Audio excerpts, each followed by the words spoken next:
Vocês já pararam para pensar? Quando cada um de vocês estiver se autorrealizando, encontrei a missão da minha alma, encontrei o sentido da minha vida. Não importa se eu sou um médico, se eu sou um advogado, se eu não tenho uma profissão comum, né? Se eu sou só buscando a minha espiritualidade, não importa. Mas quando eu encontro a alma da minha vida, eu ofereço a oferta ao mundo que eu vim dar, o meu fruto, o fruto da minha árvore. E assim também outros vão receber esses frutos de outras árvores. Porque quando todos nós estivermos entendendo a nossa missão de alma dentro do nosso projeto reencarnatório, não vai haver mais nenhum problema no mundo. Guerra? Para que guerra? Fome? A gente tem alimento para todo mundo. Tudo que a gente tem em abundância. Então, quando cada um estiver se autorrealizando, a gente vai ter tudo o que a gente precisa para a nossa felicidade, mesmo no plano de encarnar. Né? Nessa nova era que a gente está construindo. Porque tem pessoas também que acham que essa nova era vai descer, né? Ela vai descer assim dos planos espirituais e falar assim, pronto, vocês estão na nova era, agora tudo é alegria e felicidade. Não, nós temos que construir essa nova era, que é essa autorrealização. E aí vem até a história do ciclo salva-fé, né? Depois quem quiser buscar, né? Qual o norte da sua vida? Qual a missão da sua alma? Porque se você não souber, você não está se autorrealizando. Se você não estiver se autorrealizando, obviamente você não está feliz. E aí vem as sombras, né? As nossas sombras. Nós precisamos projetar luz nesses lugares de sombra.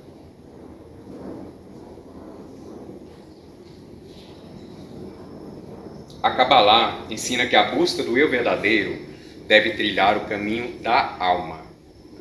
Então nós assim recepcionamos uma fase que faz o seguinte: bem experienciar neste novo ciclo será um ofício sagrado de bem viver. A gente precisa superar aquela antiga heresia da separação. Deus lá, eu aqui. Meus irmãos lá, eu aqui.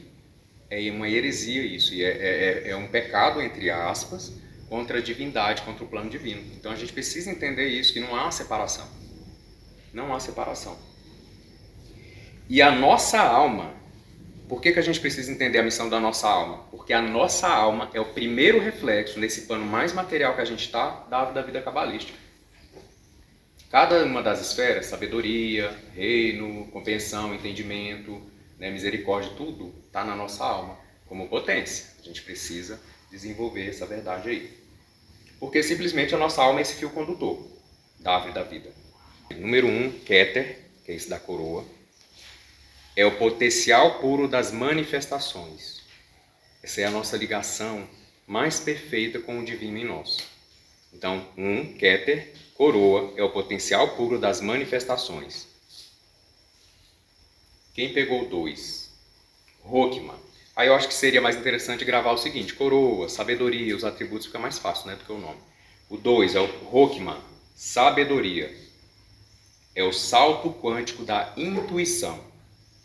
Então, quando eu estou tendo alguma intuição hoje, aqui na minha vida diária, eu estou manifestando o meu Rockman. A árvore da vida, ela se expressa em todos os planos. Só quando eu tenho consciência disso, eu consigo atender melhor essa recepção, consigo recepcionar melhor. Então, Rockman, sabedoria, é o salto quântico da intuição. O 3, Binah, compreensão e entendimento. É a lógica que dá definição, a inspiração e energia ao movimento. Então, o 3 é Binah, compreensão e entendimento, é a lógica que dá definição, a inspiração e energia ao movimento. Então, eu intuo, eu tenho a inspiração, mas eu fico aqui sentado.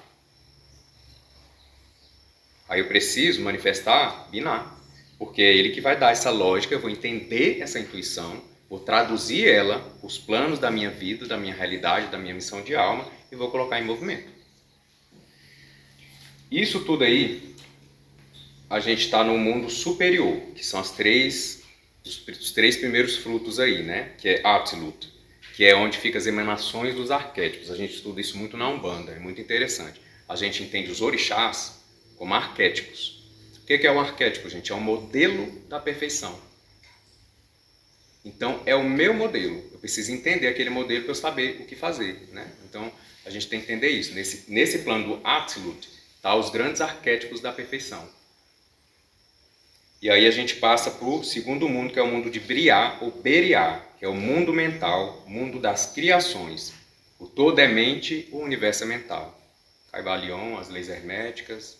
Né? Se eu não entender que nós existimos na mente de Deus, que tudo é mente e o universo é mental, a gente não consegue tomar as rédeas da nossa vida, da nossa missão de alma, e a gente não consegue se empossar dos nossos poderes, ou do nosso instrumento de maior poder que existe, que é a nossa mente.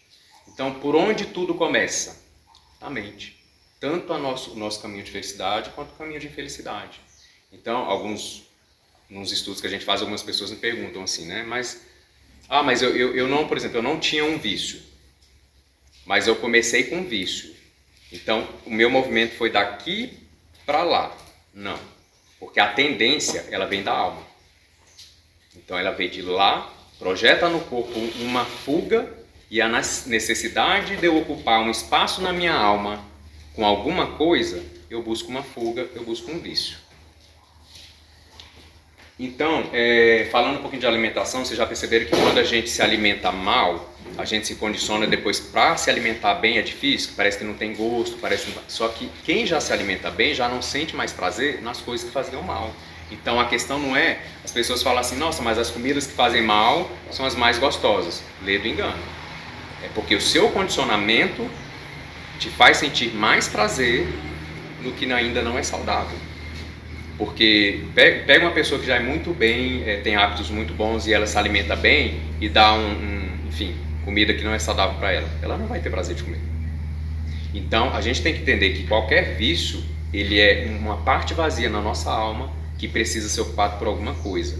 Aí, na nossa ilusão, a gente põe qualquer coisa e tenta usar qualquer coisa. Não dá certo. Se desse certo, o vício levava à felicidade. E esse processo da infelicidade nos processos viciosos é exatamente para nos lembrar que a direção está errada. Não tem outro jeito, gente. É a dor e o sofrimento. A direção não é essa. É a alma lembrando, é a alma pulsando. A direção não é essa. A direção não é essa. Porque o que a gente joga de sombra para a alma, ela manda de volta e fala, cuida que é teu. Então, no plano que a gente está, o que a gente criou naquele plano, ele volta para aquele plano, porque ele é inerente àquele plano. Os vícios, a má alimentação, os maus condicionamentos, as crenças limitantes, ele volta para o plano. Por isso que a gente encarna, reencarna, até a gente parar de ficar, vamos dizer assim, sujando a nossa alma. Porque a vibração dela não permite que a gente mantenha esse sistema de crenças, esses registros sombrios, né? Porque a nossa alma ela veio para brilhar. Ela veio para brilhar, ela não pode, né, ser apagada. Então, continuando, aí a gente desceu aí no mundo de Beriá, né, que é o mundo mental, o mundo das criações, o todo é mente, o universo é mental. Aí nós vamos para a esfera 4, Hesed, misericórdia. Ela representa a vontade de doar-se à obra divina. Então, quem pegou essa esfera aí, ou na mão direita, que é o que você tem que fazer, ou na mão esquerda, que é o que você já tem, a gente tem que entender, então, que eu não estou agindo com misericórdia.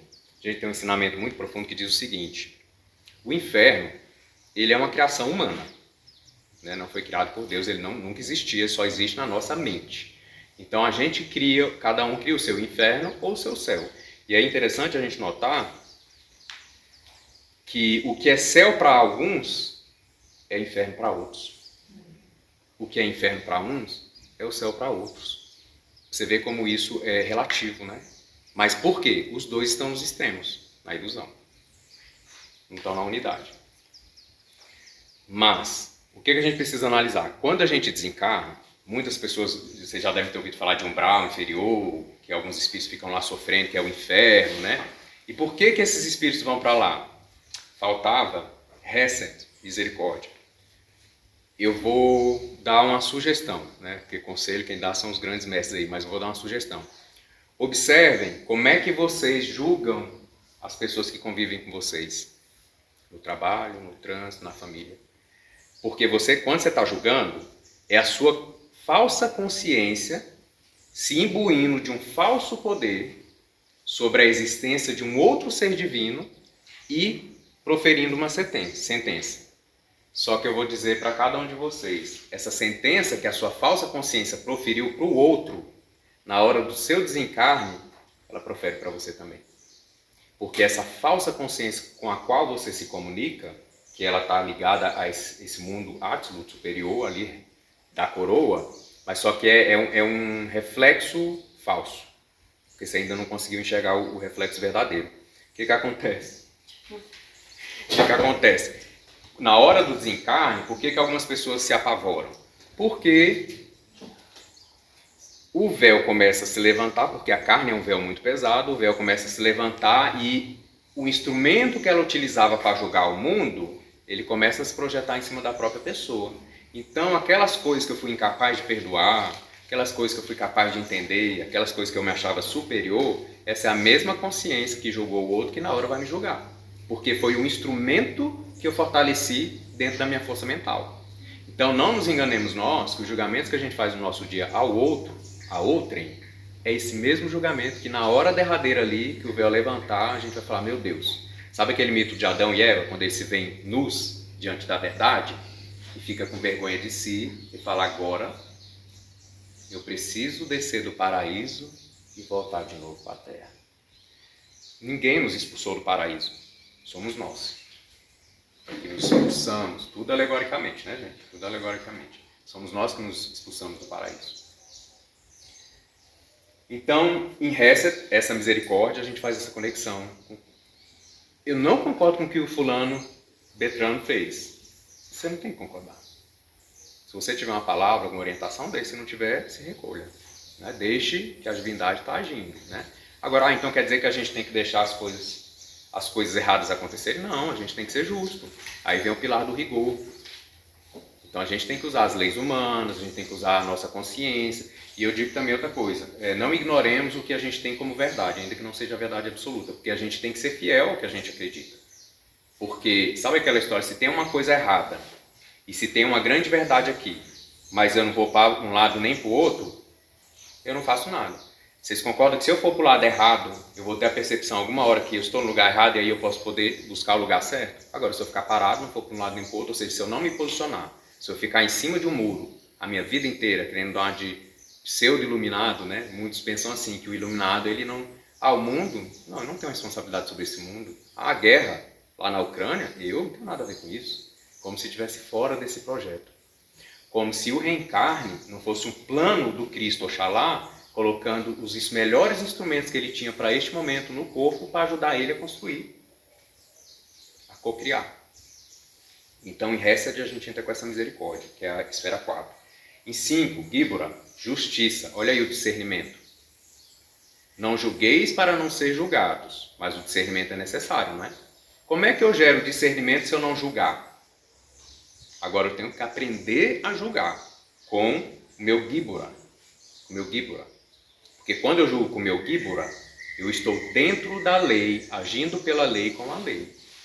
Né? Então, quando você chama a atenção de alguém que você ama, você já tem uma compreensão de alguma coisa, e você chama a atenção daquela pessoa, vamos falar aí dos pais e das mães principalmente, que estão tendo essa experiência agora, todos nós já tivemos em algum momento, mas quando você corrige um filho, que aquilo dói em você, e você sabe que aquilo é bom para ele, é o melhor para ele, é Gíbora se manifestando. É a justiça, é o discernimento. Você está fazendo justiça, porque naquele momento ele está numa posição inferior à sua, neste momento terreno, não de evolução. Terreno. Porque de evolução, ele tem que se tornar adulto para mostrar. Só uma árvore madura dá frutos. Né? Mas a árvore que ainda está crescendo, alguém tem que semear, alguém tem que cuidar. Né? Então a gente tem que ter essa conexão. Então, Gíbora, justiça. Discernimento. Transformar a própria natureza. Se a gente não se agir, se a gente não se movimentar, se a gente não descer do muro e escolher um lado, a gente não está transformando a nossa natureza. E aí a gente desce para Tiferet, a beleza, que é a sexta sefirá. Reativação da centelha divina, chama trina. Chakra cardíaco, Tiferet, é o meio.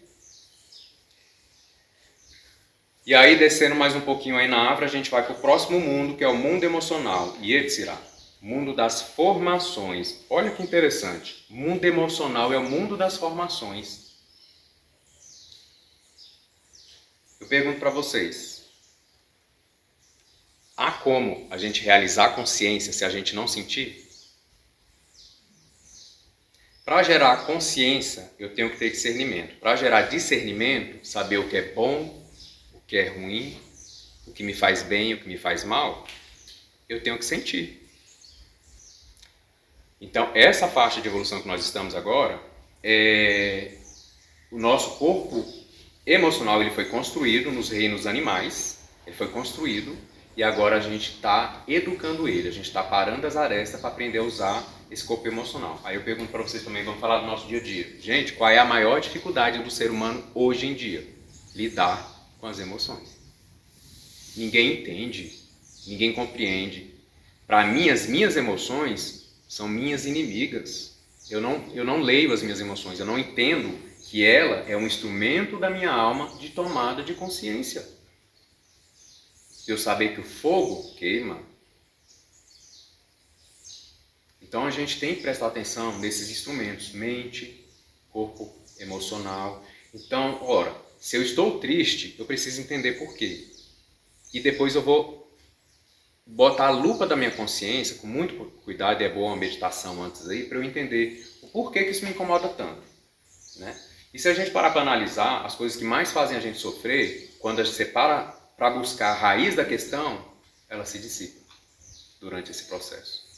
E você fala, meu Deus do céu, o que eu vim fazendo? Como que eu estou usando esse meu termômetro para que a minha alma caminhe nesse mundo? A meu favor ou contra mim? Porque eu vou te falar, como o corpo emocional foi construído ao longo das sucessivas reencarnações, ela tem muita força. Esse corpo emocional tem muita força porque está ligado diretamente com cada elemento da natureza. Então é onde o fogo, né, enfim, ele queima tudo. É onde a água lava tudo. Então assim, os elementos ali eles se movimentam com muita intensidade, muita intensidade. Então a gente tem que ter cuidado aí com esse princípio do mundo emocional, né? Então assim, se o meu mundo emocional ele está mais equilibrado e o meu mundo mental, que é o superior, ele está projetando razão, porque é interessante, ó, falando desse processo aí, eu sinto, né?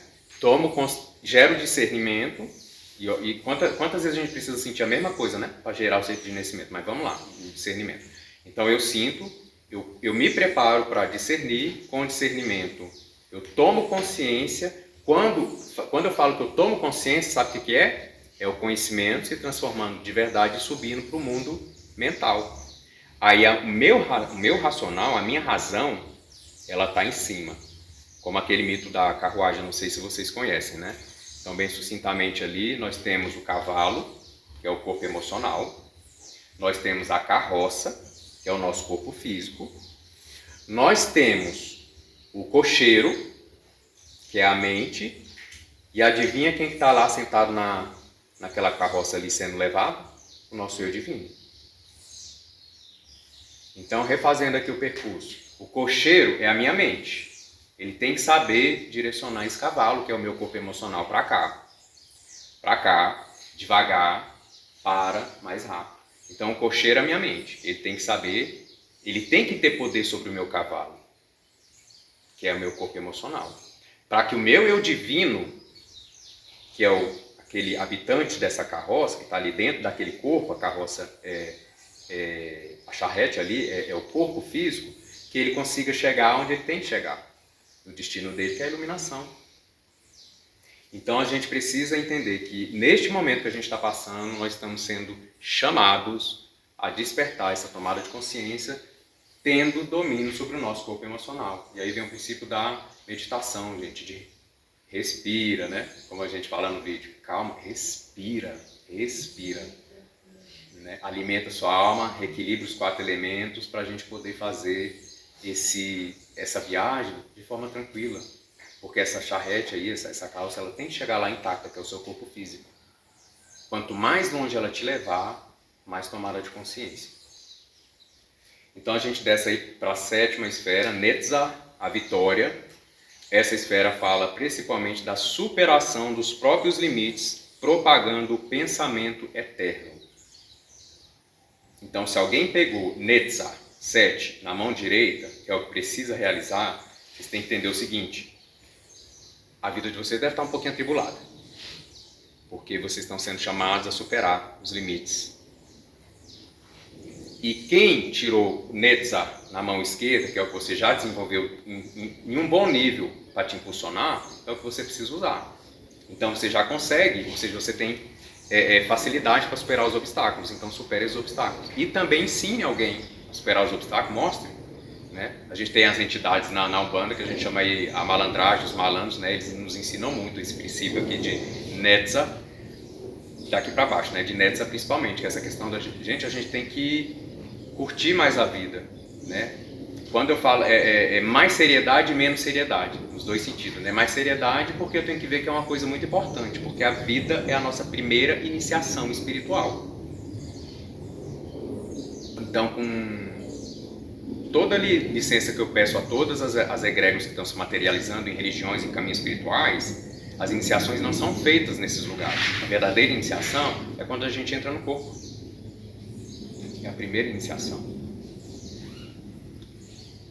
E aí a gente vai para a 8ª esfera, Hod, glória, esplendor. É um canal de aprimoramento interno, de identificação com o próximo.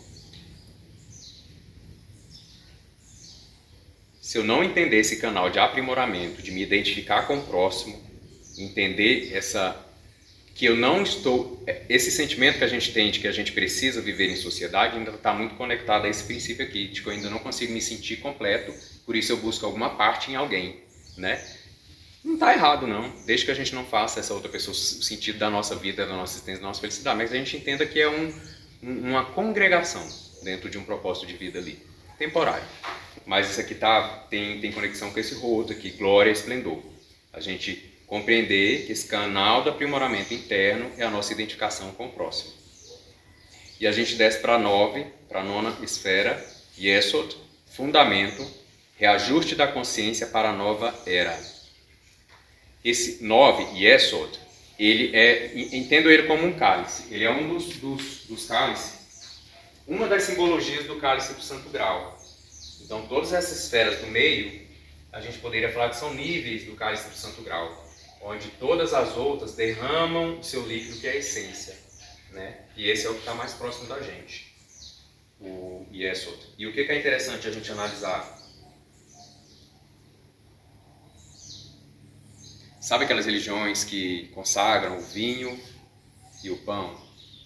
O pão é o corpo do Cristo, é o conhecimento, é a doutrina.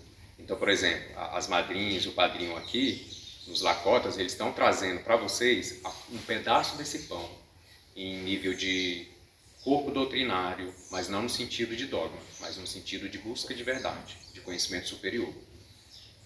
E o sangue? O que é o sangue, o vinho?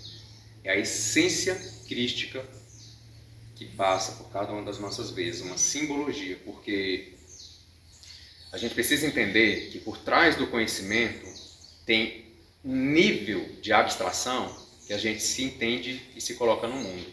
Porque o conhecimento, ele é humano, esse nível de conhecimento que a gente está, que é o pão, que é o que alimenta o corpo.